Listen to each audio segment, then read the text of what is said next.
to see this one.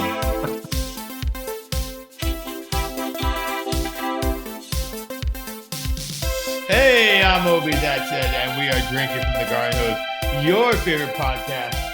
Get us wherever you get your favorite podcast, whether it's Google, Apple, Spotify. We're there. Like us, subscribe, leave comments, give feedback. Makes for some of our best episodes for sure. Ed, how are you? Doing well. I mean, who can complain about this weather? It's like summer in October. Love it. It is a shocking change of situations for sure. I'm in my winter coat in my house because the air conditioner is on in the middle of October. So yeah, the weather has been spectacular. 81 degrees outside by me. I don't know what you're actually getting. So it's warm. It's hot. Air conditioning's on. Dog doesn't want to go for a walk. It's hot. Well, we would expect that, right? Some good hot weather when the kids are trying to get back to school. The air conditioning at the schools aren't working. They don't turn them on because they turned them off at the end of last year. Speaking of kids in school, my wife pointed out that she doesn't think they do this thing in school anymore. That I know I did. I'm guessing you did. We're going to find out. And maybe we've even talked about it before. But when you were in school, did you have to carry around in health in either junior or senior year, either an egg or a bag of flour pretending it was a baby? No. Never did that. That was only on TV shows. However, my daughter last year had to do that. Okay. So all right. So that's good. This is going to be a quick conversation. I did it in high school, but what we're not seeing is either of my children having to have done it. So maybe your high school picked it up after my high school inspired TV shows. Well, so here's the really weird thing, though, Obi, is my daughter did it in her like college crossover class that she was taking in high school. So it was a college level course it was psychology. It wasn't even health. So I don't know. And it was the dumbest thing ever because it was an egg and it was a thing and and you didn't have to carry it wherever you went. You just had to have it with you in school because basically you just had to have it when the teacher saw you. I don't know. I never understood the point. So you carried an egg around. I don't get the point. Yes, I think I was an egg. I believe earlier classes at my school had done bags of flour, but yes, we carried an egg around for a couple of days and you didn't break it and you moved on. And what was it? I'm assuming it taught you how to be a parent? How to be, yeah, right. Yeah, that's what it was supposed to tell you. I think it was, look how hard it is to keep an egg alive for 3 days. Imagine a human baby. I think that was the essence of it. And I remember certain people being like, I am not ready for a baby. Not even going to try an egg. Or I just leave that, I know I can't handle a kid. I don't need a bag of flour to tell me that. Yeah. So here's the thing that's so stupid about it. So, by the way, like I said, I never did it in high school. So I just thought it was the dumbest thing. And then when my daughter was doing it last year, it's the dumbest thing. And you want to know why it's the dumbest thing? Because no one carries their baby around with them in school or at work. You have childcare for that. So it's unrealistic and stupid. Well, when we were kids, we didn't all know everybody's spouse was going to work. Let's be a little honest. That was not something that was expected at the time. So, okay, then somebody would have had to carry a kid around all day. No, you leave the kid home with the stay-at-home mom. Then I don't understand. No, you're not bringing the kid. My dad never brought me to work. I stayed home with my mom. I mean, it's the dumbest thing ever. You got to bring an egg to school because that's what it's like to be a parent. No one brings their kid to work. Dumbest thing ever. Except for bring your kid to work day, which we know which totally we already know is the dumbest thing ever also. Right. It only goes to show it's stupid. You know what we should do, Obi? We should make a movement. If you want to have a bring a kid to work day, first you have to bring an egg to work for a week straight. To prove that you can handle a kid at work. Yes. Kid at work. And then if you can get the egg for a week at work without breaking it, then you can bring your kid to work. I think this is it. The egg to work for a week. This is it. We're in. Especially, first of all, you have to be able to afford the egg with the inflation rates that we've been dealing with cost of eggs. So that's problem number one. It's perfect. Absolutely. I'm all in. bring Right. an egg to work week. Right. Because there you're bringing in the egg to work because you want to bring your kid to work. That's Yeah. realistic. That's Yeah. realistic. Earn that kid. Earn that kid. That's right. Well, as last time we spoke, it was several weeks ago. It was one of our longest gaps that we've had between actual conversations of on air because of when we recorded. And you were, welcoming yourself into the club of the first child gone. But now I'm going to invite you into another club as something I did not really know existed. Because as you and me, we were both, and in my case, my wife as well, we were firstborns. We were the first out of the house. We did not know what it was that there was like the concept that the second child was at home alone with the parents for some time. And it was all of a sudden being an only child was not something I was aware of until this happened to me. So how is your younger child enjoying being an only child? Yeah, that's really interesting because I guess you'd have to interview her on that one. I don't think anything's changed. She still doesn't come out of her room. I only see her when I take her to school and pick her up from practice, which is all I ever saw her before when the other kid was here. So nothing has changed. Okay. All right. So that was for us, our child started showing up. We started seeing him all like he was in his room all the time. And then he just started saying hello to us, like, hey, what are you people doing? What goes on here? And then every time, Sammy will come home for a weekend, whatever it is, boop, he lives in his room. But when his brother is not around, they think, hey, what goes on here? And then he goes back and it's super quiet. But okay, so that hasn't changed at all. No, that hasn't. But I will tell you one thing that I think we're hypersensitive to now is that when the older one comes home, it seems as though they fight the whole freaking weekend. And it appears as though, and I know this isn't true, it appears as though, they never used to fight, but now they only fight, when they're together, which I think they used to just fight all the time and we were just numb to it. And now what really is happening is not that we're noticing the second child at all. We're just noticing the peace and quiet, if that makes sense. That is absolute. That is something that still happens when the older one comes home. The volume of the house just goes like, whoop. It gets loud, and sometimes it's cheerful loud, and sometimes it's I'm going to kill you loud, but it's just louder. That one extra voice is a lot of volume, a lot of dishes, a lot of things. Like wait till she comes home for like a whole week during Thanksgiving or whatever. You're really going to be blown away. I think one of the reasons the volume goes up is because the freaking clothes washer is running nonstop. That's another one. Yeah, because I'm sure she comes home with a bag. Like, I just saved $2 and I don't have to figure out how to use a laundromat. I'm gonna. Well, that's interesting. You should say this because, and I think we talked about this on the last episode. And if we didn't, if we did, I'm gonna bore people and say it again. And if I didn't, you're gonna hear it for the first time. But one of the things you have a real reckoning of when your kid goes away to college is how much you did for them before they went away to college, right? Right. Because they can't do anything for themselves and now they're on their own. So they call you to tell you that they can't do anything on their own. You're like, oh my God, I can't believe I did this poor of a job of preparing my kid for real life. And so clearly laundry is one of those things. So I'm not sure my daughter has the option of doing laundry at school first of all, it's included in tuition now. So it's not even $2, right? Because I'm not sure she knows how to do laundry. And that was a lecture that my younger daughter gave me this week, which I thought was hilarious. When we told her that her sister was coming home and had to because she hasn't been home in a couple of weeks and needs to do laundry. And the younger daughter, who ironically does not know how to do laundry herself, lectured her mother and father on why are you doing her laundry? She can do it herself at school. I just thought that was really ironic and rich coming from someone who has no idea how to do laundry themselves. I think she just volunteered to do it.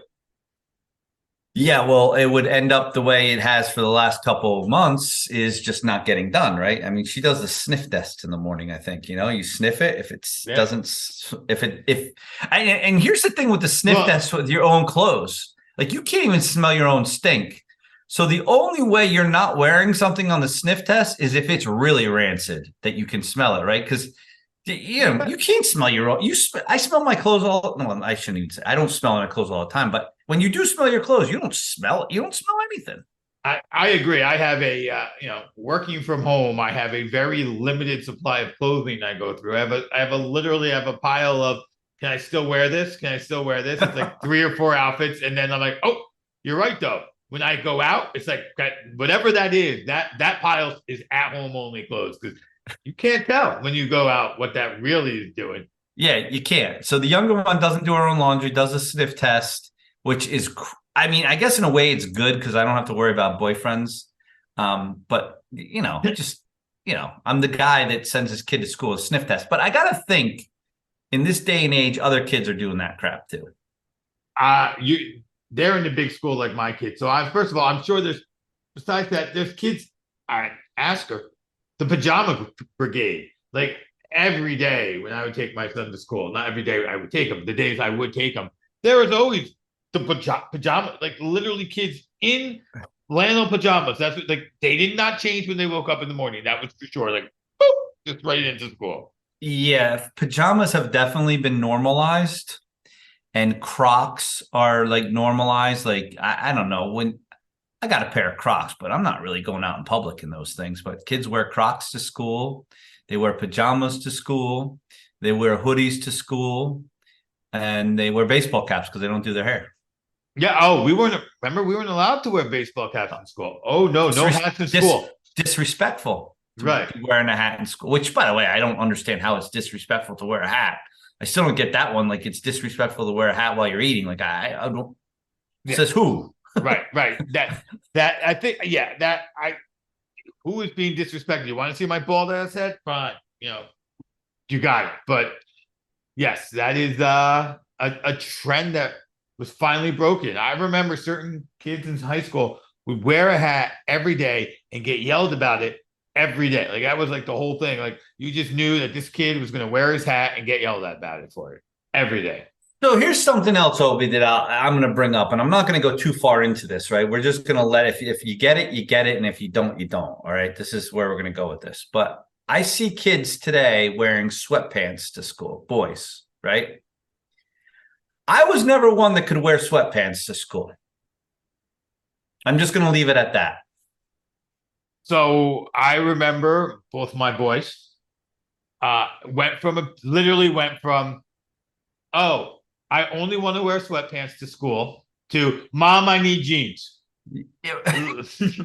Like, both of them were like, and I was like, oh, you've reached that point. And they're like, yeah, we have. Right. So these kids wearing sweatpants to high school, have they not reached the gene stage yet, or are they just different? Or kids just built different? Well, your kids aren't that old. Your kids are like the age of the kids I'm talking about. Yeah. Oh, yeah.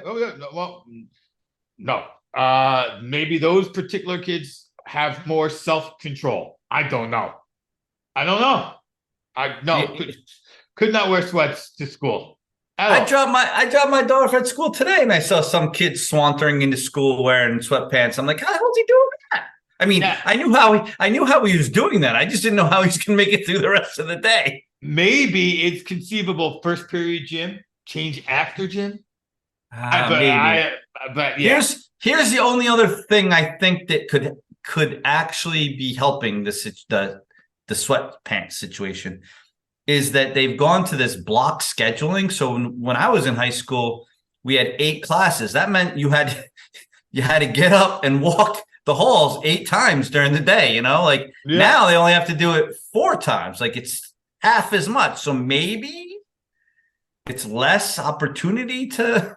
Maybe. Well, no, I mean, your schools may be different than mine. We do have that block scheduling, but it's 8 classes and it's 4 days of 6 classes and then 2 days of 4 classes. So I don't know. My kids' classes, it's 4 each day. It's 4A day, 4B day, 4A day, 4B day. Oh, yeah. But we used to have 8, right? Yeah, 8. we had day 1. After day 1. Oh, Jesus. We actually had 8 days. We had to know day 1, 2, 3, 4, 5, 6, 7, 8. And that's how they fit it in. 8 days you had to remember. Now it's just A and B, and there's 4 blocks, and you deal with it. My kids, yeah, my kids have day 1, 2, 3. My kids have 6 days. Days Oh, one really? days 1 through they have 6 days, and then they have a half day schedule, and they have like an all day schedule, which is like you get all 8 classes but short. I'm like, oh, good luck on you. Good luck for you guys. So it's the year 2023, and we've just determined that your kids are going to school the same time my kids are going to school, and they have different scheduling philosophies. How is it that we get to this year of the Lord, 2023, and we haven't had consensus on the best way to educate our kids? Like, we've been doing this for a while now, and we still think that four or 6 is like, we can't figure this out. I am going to leave that to the professionals, I can tell you why, because we don't leave it to the professionals. That is why we haven't figured it out. We leave it to so many people going, back in my day, that's why my school should be the way it was back in my day. That's why we haven't figured it out. You might be right on that. And I'm classic at saying back in my day, because I will tell you, but I think with school, we got to get out of that mentality, right? And yeah, I mean, like my kids' school, there's science out there that says like high school kids are sleep deprived, and if they got more sleep, they would perform better. So there's a lot of high schools that are starting later now. So my town did that. And then they realized it was a traffic problem, because they didn't actually really think it out like the other. Because what they did was they're like, all right, high school should be later, but all the elementary school parents are pissed off if we have those kids later. So we're going to keep them at the same time.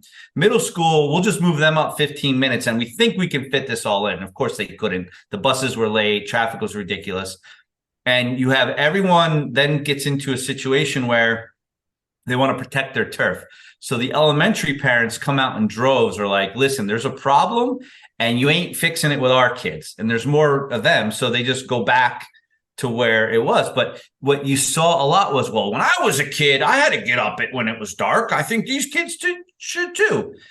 I just think it's stupid. So again, how can we not all do the same thing? I don't get it. But anyway, I digress. This is not an education show. Oh, well, speaking of what kind of show it's not, last episode we went down a sports hole, and you kept saying this isn't a sports show. But since we've last spoken, the world of pop culture and the world of sports have become immensely intermingled. So I know you know what I'm talking about. Tell me about Taylor Swift and Travis Kelce and what you think of all of that, because that's everywhere, no matter what you're into. So I find it amusing. I find it amusing on a lot of levels that that TV is showing so much attention to Taylor Swift being at a football game. However, numbers don't lie, and the ratings have gone through the roof with people watching just to see the cutaways of Taylor Swift. So, TV is a business. What I find the most interesting about it is now there's some trends on like TikTok. And one of the trends on TikTok, I don't know if you've heard of this, but you have women who put their phones on, record, and they go up to their husbands or boyfriends and go, hey, I think it's awesome that Taylor Swift has put Travis Kelce on the map. And then the husbands flip out. What the hell are you talking about? He's like the best tight end ever.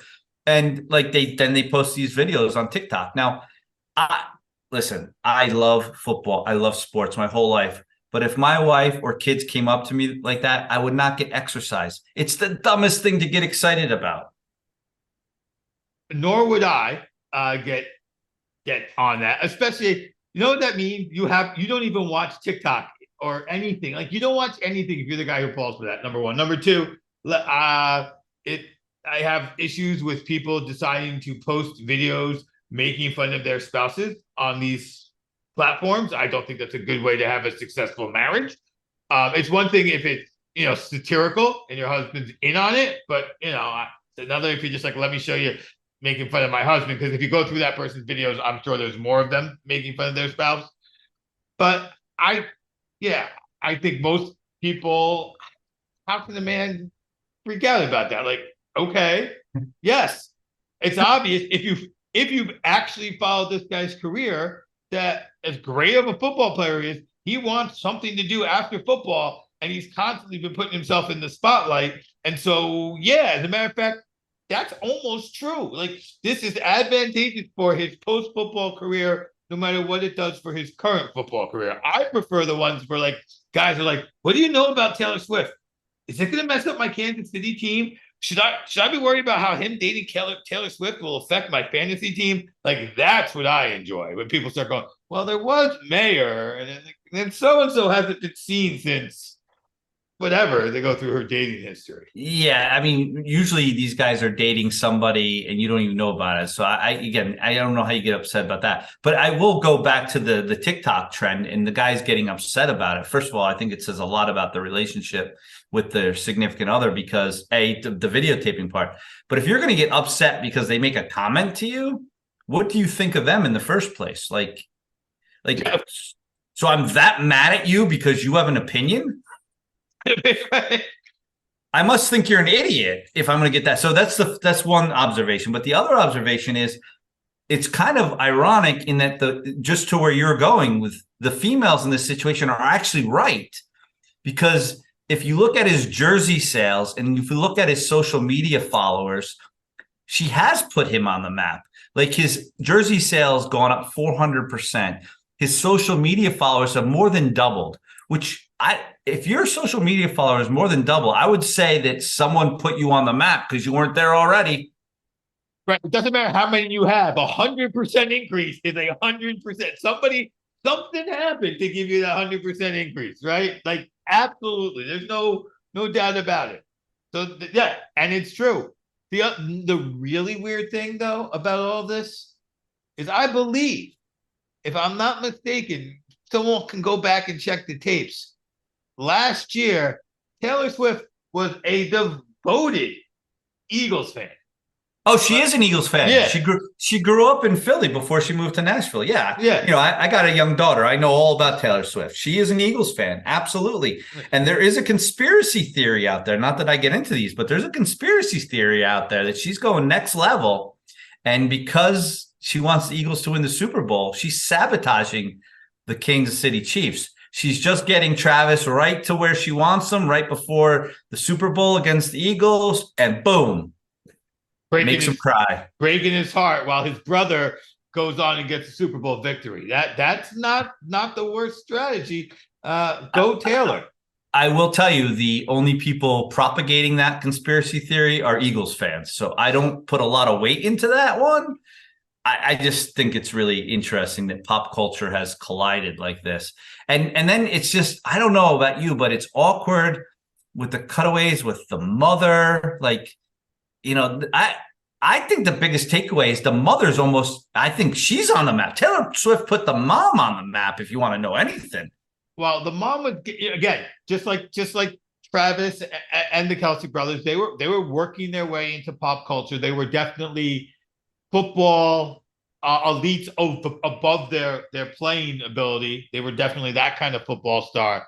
And they brought mom in for the Super Bowl last year, but now I don't remember the last time I saw the Campbell's commercial and knew for a fact that the person playing the mom was in fact the mother. The mom, like, yeah. And going back to popularity, the Kelce brothers have a podcast. It used to compete with our podcast for listeners, but I just heard that this past week it's the #1 podcast. It beat out Joe Rogan. So again, Taylor Swift actually has put Travis Kelce on the map. I mean, so it was the #1 sports related podcast. And of course we were comedy. So we were, competing with them on the comedy level, kicking their butt, but right. But yeah, but they're #1 overall. So again, I don't understand how you can get upset if somebody says that she put him on the map. She actually did. She's the biggest star in the world. Yeah. I mean, she is, this is bigger than any of the combinations that Kim Kardashian dated, in my mind. I think Taylor Swift. Oh, Kim Kardashian is not even close to what the buzz. I mean, she may have almost as many followers, but like NBC wouldn't be tripping over themselves if Kim Kardashian was in the box. And what I find the funniest part about the whole thing, though, is when you have like guys who have made this their profession, the sportscasters like Mike Tirico and Chris Collinsworth. Like this is what Chris Collinsworth played in the NFL, as you know, and I think he's like he's got the third most national telecast ever in the history of football. So he's been a long time announcer. Mike Tirico went to college. He wanted to be a sportscaster. And here they are doing their craft, and they're trying to work in Taylor Swift song titles into their quips during the game. I mean, that has to be a kick in the nuts. Or just one more challenge that you're happy to face. You know, I think at this point, especially for both of them, they understand people coming to watch that telecast means next season they get brought back again. I mean, they know that. They get that. I think, you know, there's parts of your job that are less than joyous that you do because you know it's going to benefit me versus less than joyous and then no one's going to thank you. Like this is not a thankless part of the job. It's just the part you might not enjoy. I know, but part of me thinks sportscasters have a little bit level of snobbery. I don't know if you pick up on that, but I think they do. I don't think so. I think they all wanted to be, not all. A lot of them wanted to be sportscasters, and now they want to be newscasters. I think that sportscasters, they're kind of like, you know, maybe we're better than the weather people. I'm not really sure. I think a lot of journalists, sports journalists too, they wanted to be real. They would like to go on to real journalism. If you think about the number who have, it's not a lot, but like Mike Lupica, now he's an actual author. Or Mike Greenberg, he became an author. He kept trying to get other hosting gigs that weren't on ESPN. These guys try to get to that next level. Most of them can't. I think they're just trying to get the money. But anyway, maybe. I don't know. But the pop culture thing is awesome, and I'm here for it. I actually really enjoy it. But not so much that I enjoy watching Taylor Swift on the broadcast. I just love hearing everybody's reactions to it. People are getting so exercised over it. I just sit back, and that's the enjoyment to me. People getting upset about it. I think yes, there's a lot of chatter about a lot of different things about this that if you'd like to go, you know, if you're not following this, just take a minute to go to your favorite social media, news, whatever site, and, you know, put in Swift and Kelce hashtags and see all the varying things that people are saying that are just, you know, like not even related to, are they even dating? Just, it's crazy. But yeah, you know, she did take him to the next level of on the map, and that part is true. And they seem like they're having fun. I don't even know if they're, you know, people don't even know if they're dating. Like they're just hanging out. Because, you know, you can't date the brother of the guy who's like the star of your favorite team, can you? Like, it's not like she's like one of those people who doesn't enjoy the game. And she truly seems to enjoy football. I can tell you lots of women in Philadelphia truly enjoy football. So she's like, you know, dating the center's brother. That's kind of weird. Yeah, well, there's paparazzi that saw him leaving her apartment the morning of the game on Sunday. So he spent the night there. So I don't know. Does Taylor Swift have an apartment, or does Taylor Swift have an apartment complex in an apartment building where she can be like, the guest room's 3 floors down, and you know, like who else is there?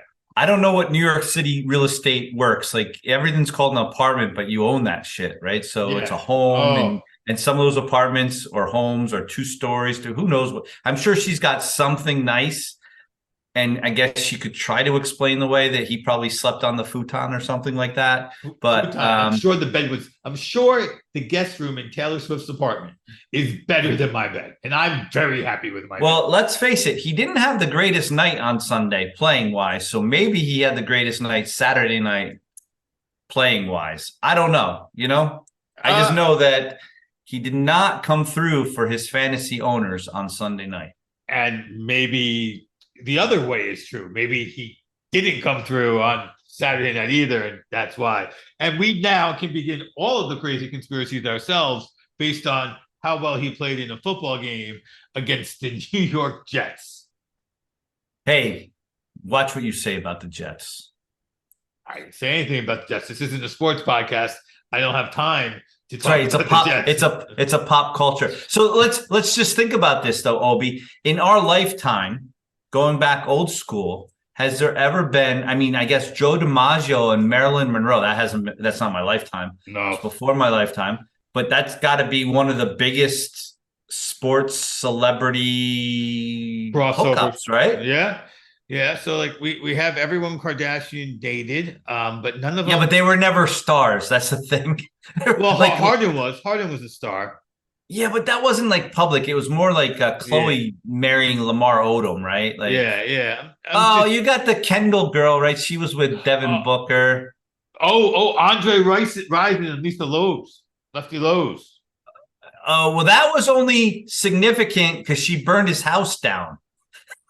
Right. That's how we didn't know about it until that happened. Because it didn't go well, and then she burned his house down. So if everybody doesn't know about that, Lisa Left Eye Loeb was in No Diggity. What the hell was it? Wasn't No Diggity. It was Waterfalls. TLC. She was in TLC, and she was dating Andre Rison. He was a wide receiver for the Atlanta Falcons, and he was really good. So he made a lot of money. He had this really nice mansion in Atlanta, and he apparently pissed off Left Eye, and she burned this shit down. She got arrested for that. She did. I am thinking, and I don't think it's possible because just Travis Kelce is the best player at his position in the NFL right now. And who's bigger than Taylor Swift over Beyonce? Like, that's about it. Like, there's no. Yeah, it would be like if Madonna dated a sports star, right? Which, and I'm not talking about the Alex Rodriguez after the fact, like at her height, like if she dated somebody, which she was dating Joe Montana at the time or something. Yeah, which she didn't, right? I'm just thinking, like, there's no other really big. This is like the biggest thing that's ever happened to football. It really is. It really is. Like, and I know guys are going to be mad, and we can probably film them and we can put on TikTok to that statement, but. Think about it. So from a pop culture standpoint, this is new uncharted territory for us. It is for everybody. What about the other way? Have there been any really big male pop stars who dated? Well, nobody watches female sports anyway, so you wouldn't know. Right. I mean, there was the Nomar Garcia Parra Mia Hamm coupling. Right. But again, that's nothing. That's two sports people. Yeah. Oh, Kate Hudson was dating Alex Rodriguez when he was a Yankee. Kate Hudson was but again, but in our generation of Yankee shortstops, it's still got to be Jeter and the one who sings the Christmas song. Mariah Carey. Yeah. See, here's the thing about Jeter. Jeter kept that stuff so low key. Jeter might be the guy who had something that would blow all of our minds, but we'll never know. We'll never know. Because it was done differently, Mariah Carey. I mean, Mariah Carey was at the top of her game, and Derek Jeter was when they were together. Like, it was that. It would have been this big. He was in New York, for goodness sakes. Except they kept it so much more low key. Okay, so let's go. What if Derek Jeter and Britney Spears were dating? Because Mariah's talented, don't get me wrong, but I'm not sure like she had legions of fans. But neither did Britney. You know, that's what makes this different, Obi, is the Swifties. Right. Taylor Swift isn't just a big star. I mean, she is, don't get me wrong. But her fans are rabid. Like, rabid is like they're buying a guy's football jersey because she's dating him. The articles about what she's doing to the economy of the places the Eras Tour is are just like, oh, we were broke last week. The Eras Tour came through. All the restaurants are fit for another 2 years. It's like, I'm exaggerating, but yeah, the people that's coming with her, the money, she's selling out stadiums after stadium. She's well, do you know what she's about to do? She's about to take that concert and show it in movie theaters. Yeah. She's probably going to single-handedly save the movie industry this year. Yeah. Those theaters are going to blow up. Lines out the door for like you haven't seen since Star Wars. It's gonna be the biggest blockbuster since truly the original Star Wars. Lines around the block. Yeah, Maybe somebody original Star Wars, because we can't go with the newer stuff because half of us don't even understand what the hell's happening in the Right. shows anymore. But that's a whole other episode. Yeah, so I think you're right. This is you've actually talked me into this deserving some of the attention it's getting because of just truly how big it is. And thank you. Now I can go read some more articles about it and tell my wife, isn't it great? I'll film my wife telling her how wonderful it is that Swift put Travis Kelce on the map. That's right. You should that tell one her goes. and film it. Right. See how that goes. The video might be funny, but it'll probably end with a fifth flying towards my phone. Maybe even cracking. Yeah. Nice.